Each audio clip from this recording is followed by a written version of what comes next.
Let me tell you how a single night at Manhattan's most elite restaurant upended everything for one billionaire father, his disabled son, and the server nobody expected to make history.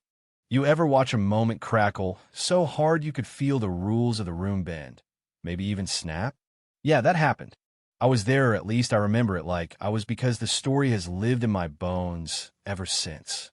So it was pouring outside, the city howling against glass, while inside the king's table, everything gleamed. Imagine men in suits, so sharp you'd swear they'd cut your fingers, women in gowns glittering under light, voices barely above a whisper, because people like that never need to shout. That's where David Carter sat, Wall Street legend. Money everywhere, power in every gesture. Right next to him, in a chair pushed tight against the floor-to-ceiling window, sat his boy Ethan, 10 years old, hair all messed up, legs trapped in those cruel metal braces that squeaked if he so much as shifted. 2 years back, an accident took away Ethan's ability to walk, and it just about took the family's peace too. David, the kind of man who never loses, found himself staring down something he couldn't outwit: his son's pain and isolation. That night was supposed to be David's big move. He'd rehearsed it, bringing Ethan out in public, daring the world to see him not as a project, but as his son, someone worthy of belonging in a world that chews up and spits out the different. Soft piano music trickled through the restaurant, but David couldn't taste his wine, couldn't feel the plush of his chair. He watched Ethan, who watched everything and everyone else, desperate to belong but too wounded to reach out. Then there was Jasmine Brown, the only black server in the place, working with a grace you had to earn. Her movements were precise, quiet, like she knew she didn't quite belong, but wasn't about to give anyone the satisfaction of seeing her sweat. She met Ethan's eyes with a kind of gentle bravery, a subtle recognition that maybe pain could be seen, could be shared. Here's where the world turned.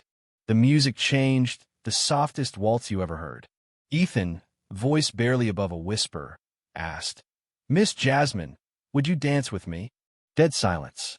Forks in midair, eyebrows in mid-climb. David's heart just stopped. It was caught between pride, fear, and a bone-deep dread of what came next. Mr. Thornton, the manager, slick, severe, the kind of man who polishes rules like their family silver swept over.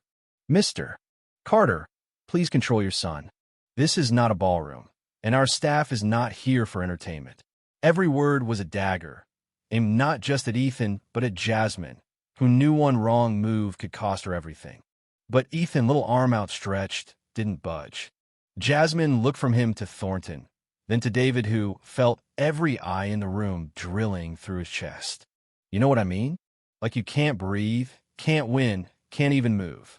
Then Jasmine slipped off her apron, just let it fall right there, quiet as a secret, and said, "I can't dance with my apron on." She took Ethan's hand.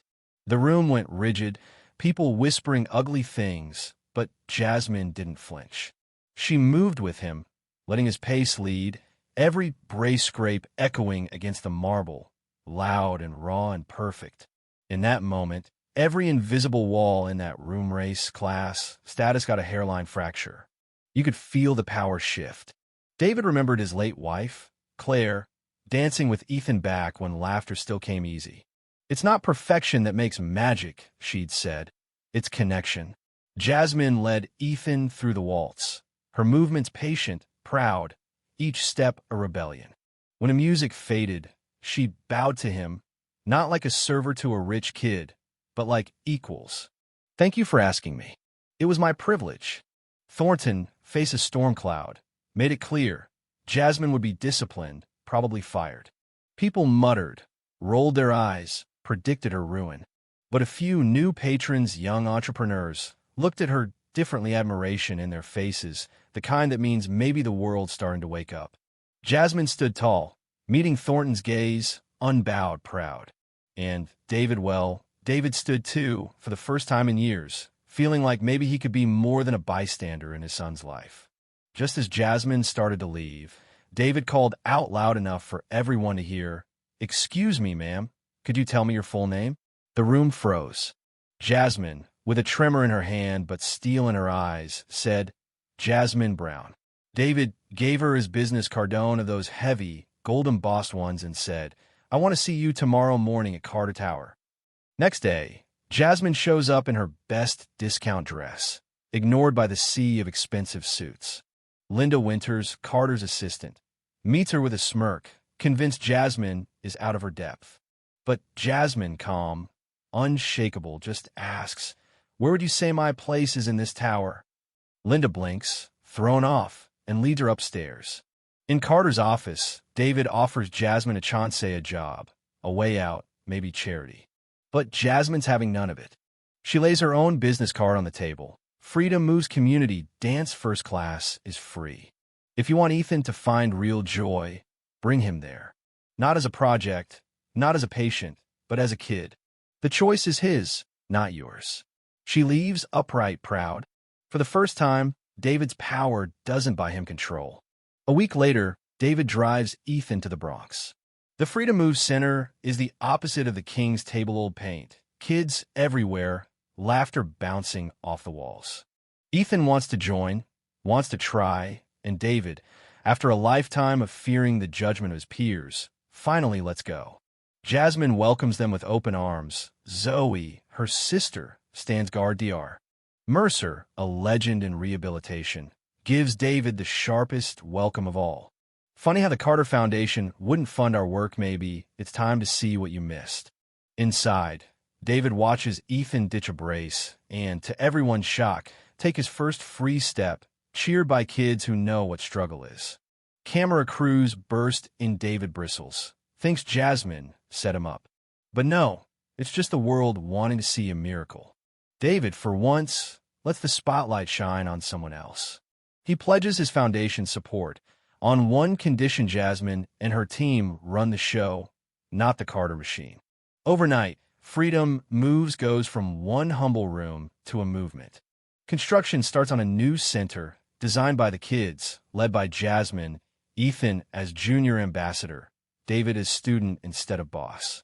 Linda Winters, who'd once sneered, finds herself learning that power means listening, not controlling. At the grand opening, parents, doctors, politicians all there. Ethan dances proud, cane in hand, shame forgotten. David thanks Jasmine, says out loud, "I had to learn to follow." That's how leaders grow. Reporters ask what he's learned. It says, "A true leader sometimes dares to follow the better path, even when it's a child or a humble teacher showing the way." You can see the crowd catch their breath, the story hitting them where it counts. Before long, Freedom Moves spreads across the country. Kids who once hid in shadows are now dancing in the spotlight. Jasmine wins awards, Ethan inspires a generation, and even Linda stands up for the movement. David Carter, the billionaire who once ruled from a distance, is now known for his humility and his willingness to change. And that's it, a moment in a restaurant, a single act of defiance, a father learning to step back. The kind of story that doesn't just end, but ripples out, changing everything it touches. If you stuck with me this far, share your thoughts. What would you have done in David's shoes? Who decides where the lines are drawn? And what happens when someone finally dares to cross them? Let's hear what you think, because in the end, sometimes the smallest free step is the one that changes the whole world.